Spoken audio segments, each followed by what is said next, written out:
Hi, and welcome to the Prelude podcast, where we talk about all things weddings and help you get down the aisle. I'm Megan, the host of the Prelude podcast. I'm the founder and lead planner of Events by Eva in Chattanooga, Tennessee. And today we're going to talk about what to do when you get engaged. So it's February 2023 right now, and we are kind of nearing the tail end of the engagement season and start of the spring wedding season for the year. And lately, I've been reflecting a lot on what couples are going through during this time. And while getting engaged can be very exciting, it is probably one of the most exciting periods of your life. There is a lot that comes with it, I think, in terms of family dynamics, society expectations. And I think it can very quickly become a very overwhelming period in life if you're not intentional about it.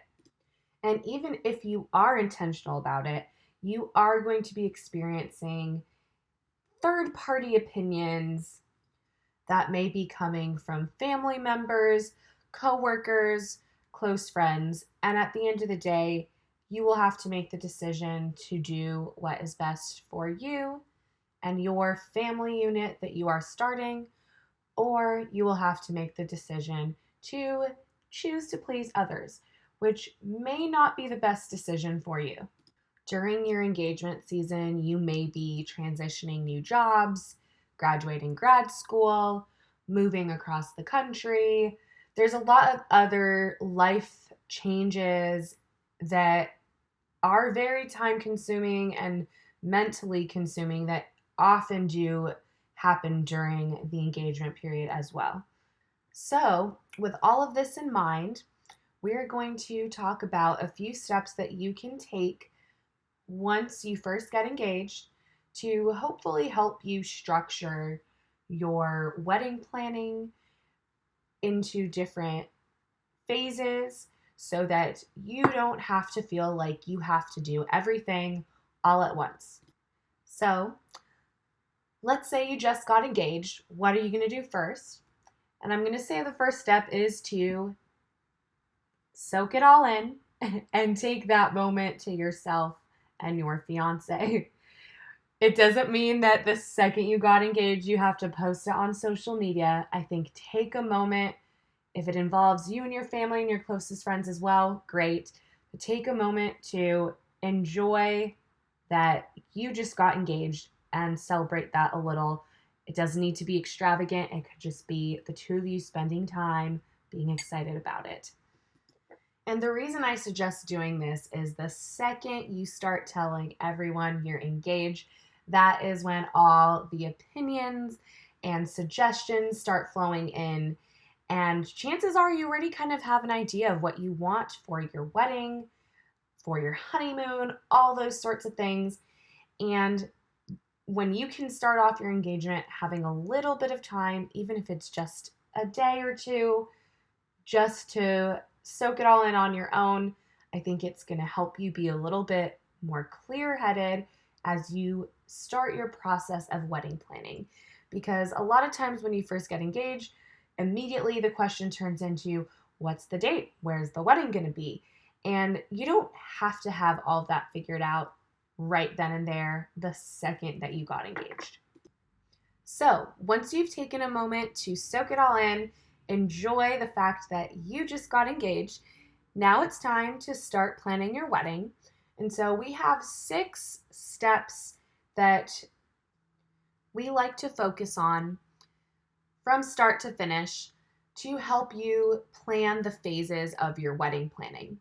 And so that first step is to put your guest list pen to paper. Yes, before you book your venue, before you book any other vendors, put your guest list pen to paper. And the reason that you want to do that is because you want to look at your overall guest list, see about how many guests that really is, and then kind of assume that somewhere around 20 to 30% of your guests are likely to RSVP no. And that's how you can kind of find your expected guest count. But if you do not have your guest list or your expected guest count pretty much set when you start touring venues, you're going to have a really hard time making a decision on whether that venue is large enough for the capacity that you need, or if it's going to be way too large for the wedding that you're thinking and it might feel empty and like the space isn't being utilized. The other reason it's super important to put your guest list pen to paper is because it is really difficult to get a good, accurate estimate on variable quotes for vendors like florists, your caterer. Your guest count is going to affect how many flower arrangements you need. It's going to affect what the cost is for your caterer as well. And so once you have your guest list and expected guest count, the next step is going to be to set your budget. And so a lot of times when we get inquiries, a couple or a bride will throw out what their wedding budget is. And sometimes that is a firm budget that we can not go over. It needs to stay at that budget. And sometimes it's just a number that's thrown out there without having an understanding of the market averages in the market that you're getting married in. So when I do a consultation, I do like to give couples an idea of what the costs are looking like at that given time that they're inquiring, because those costs can change as well during the time of the engagement planning or wedding planning. But it's important to have an idea of what the market averages for vendors in your area are before you make any decisions on what kind of venue you're going to book and what vendors you're going to book as well.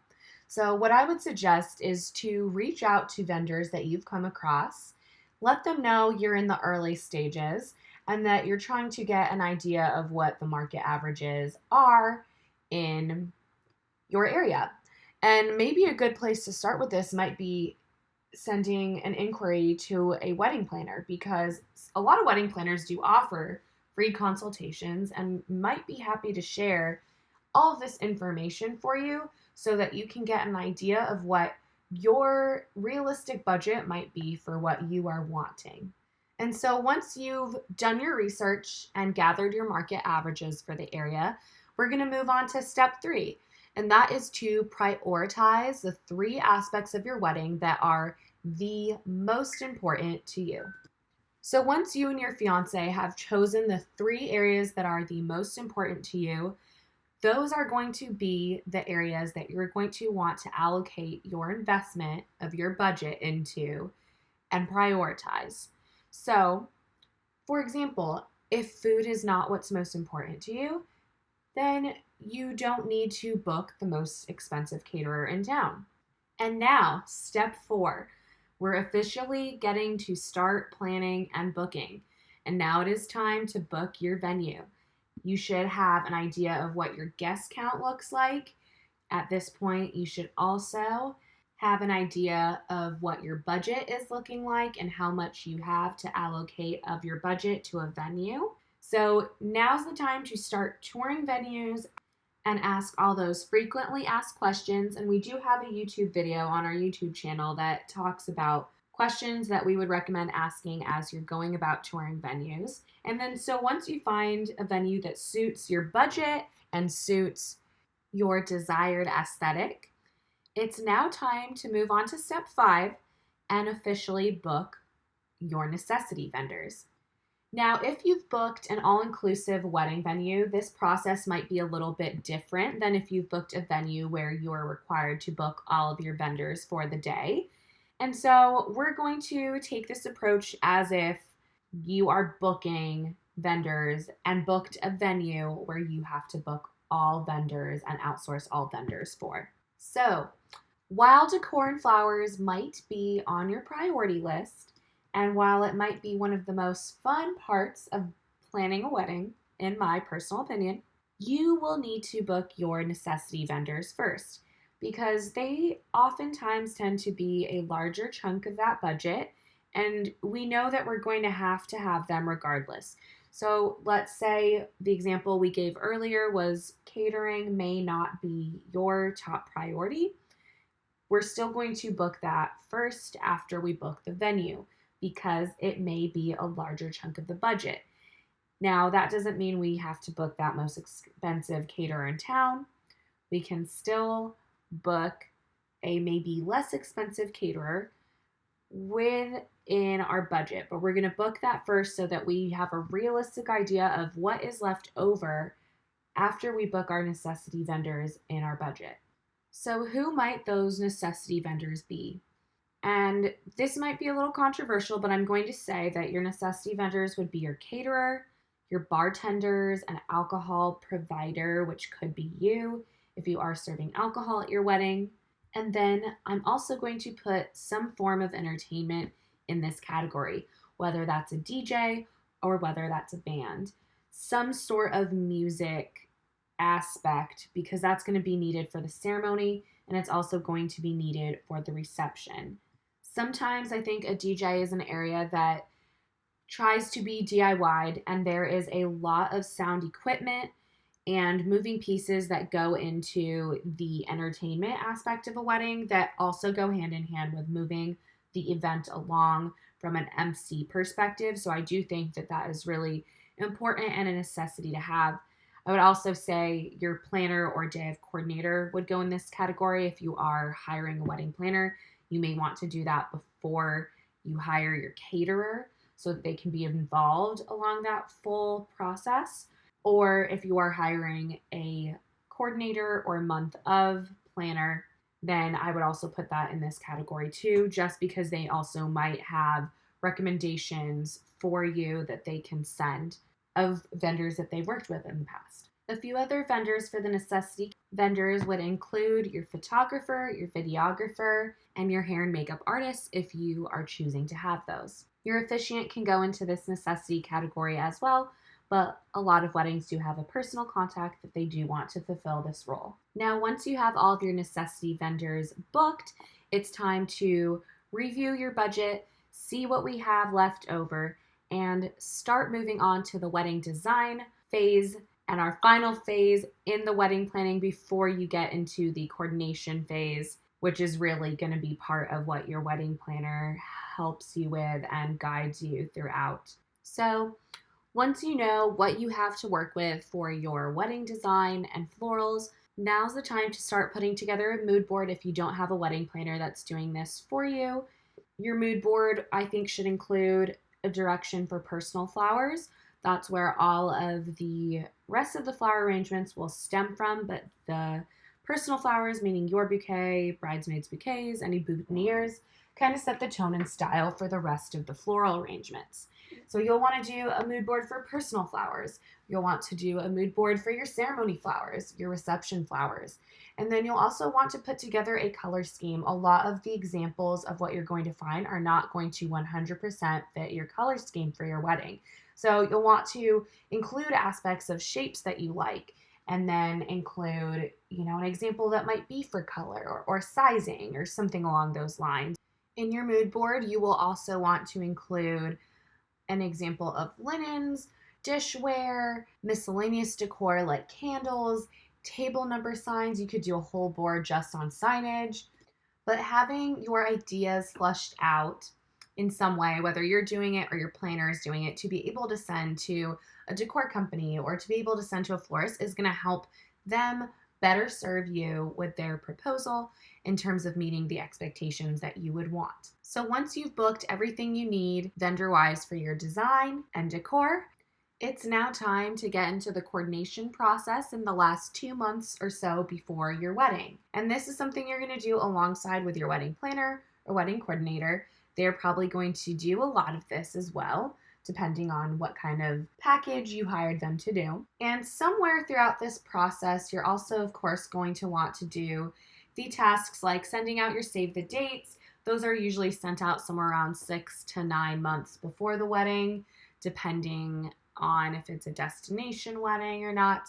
And then you'll also want to send out your invitations somewhere along this planning process. That's usually somewhere around 2 to 3 months, sometimes 4 months before the wedding. And while there are so many more details that happen in between all of these 6 steps, I hope this gave you an overarching idea of how to allocate your time and planning your wedding by using these 6 phases. And to summarize, while it's a really exciting time, that can also be a very busy and hectic time, I hope that you'll find these 6 phases or 6 steps helpful in order to stay focused on planning your wedding without getting too overwhelmed. Really, my advice would be to focus on the task at hand versus focusing on the overarching, all the many things you need to do. Because if you can break it down by step and know that it's okay that you don't have X done while Z is getting done, that's really out of order. You get the idea.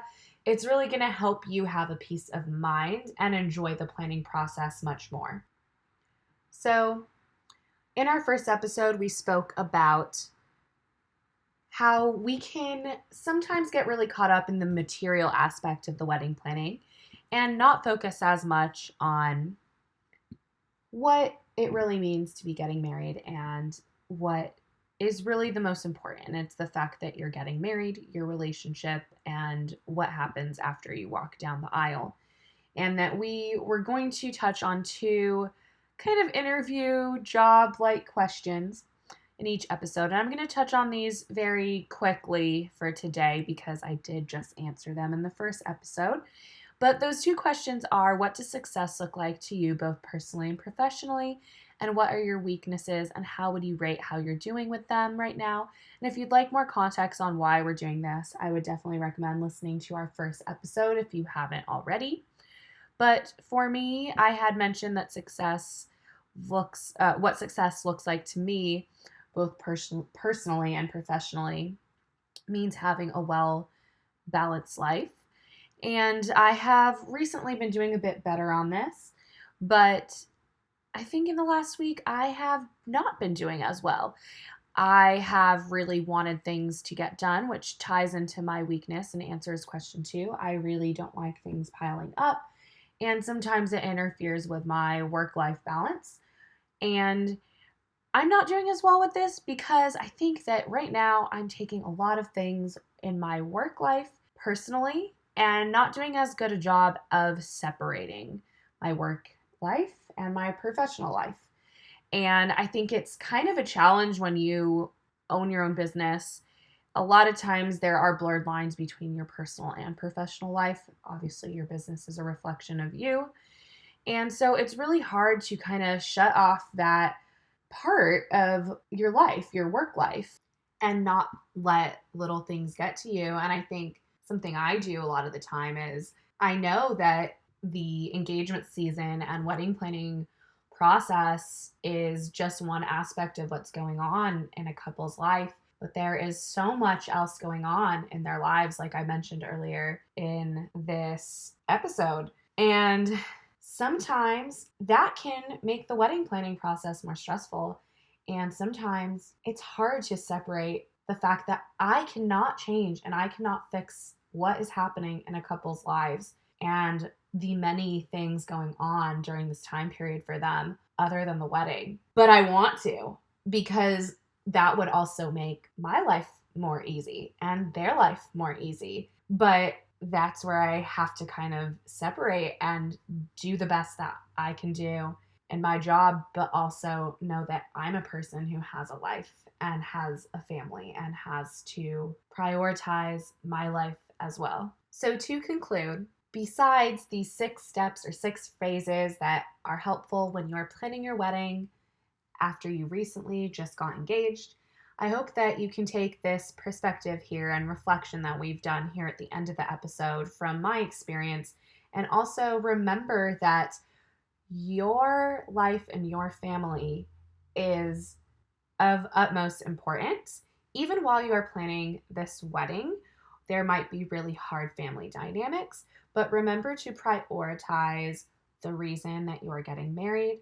The reason is not just because of the wedding and the material aspect that comes with the wedding, but make the time throughout your engagement season to focus on time where you are not talking about the wedding, where you are having that separation the same way that I was just speaking about having separation from my job and my business and my personal life. Because Learning those habits now will really help you go a long way as you continue and start this new phase of your relationship and marriage. Thanks so much for tuning in, and we look forward to chatting with you in our next episode very soon.